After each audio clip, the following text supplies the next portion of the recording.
আল্লাহর নবীর উপর ওহী নাজিল শুরু হয়ে যায়।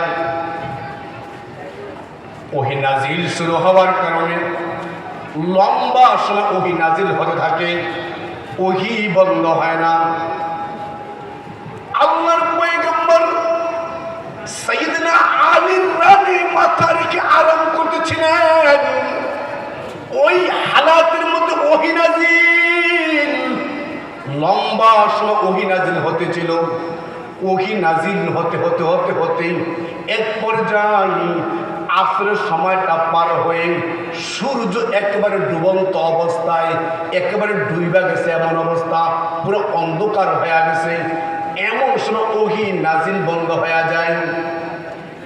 ওহী নাজিল বন্ধ হওয়ার পর আল্লাহর পয়গম্বর সাইয়েদনা আলী কি জিগান, আলী আপনি মনে হয় আজকে আসরের নামাজটা এখনো পড়েন নাই।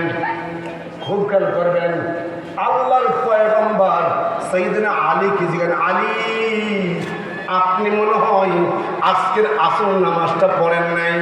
এই কথা বলার পর সাইয়েদনা আলী বলে, হ্যাঁ পয়গম্বর, আমি তো নামাজটা পড়তে পারলাম না, সূর্য ডুইবা গেল, আমার নামাজটা কাজা হয়ে গেল। এই কথা পয়গম্বর শোনার সাথে সাথে আসমানের দিকে হাতটা উঠে বলে, আল্লাহ, আলী আপনার বান্দা, আলী আপনার গোলাম, আপনার বান্দা আলী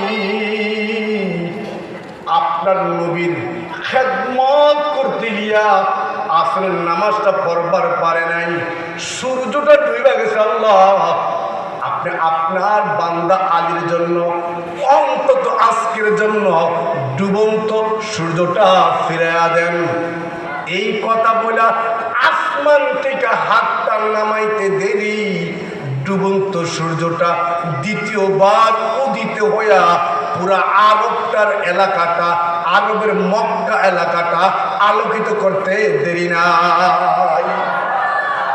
মুআজিজাতে রাহমাতাল লিল আলামিন কা শুহুদ, মুআজিজাতে রাহমাতাল লিল আলামিন কা শুহুদ, आफ़ताब अदल है, आफ़ताब अदल है, फारूक आज़म का वजूद, आफ़ताब अदल है, फारूक आज़म का वजूद। अब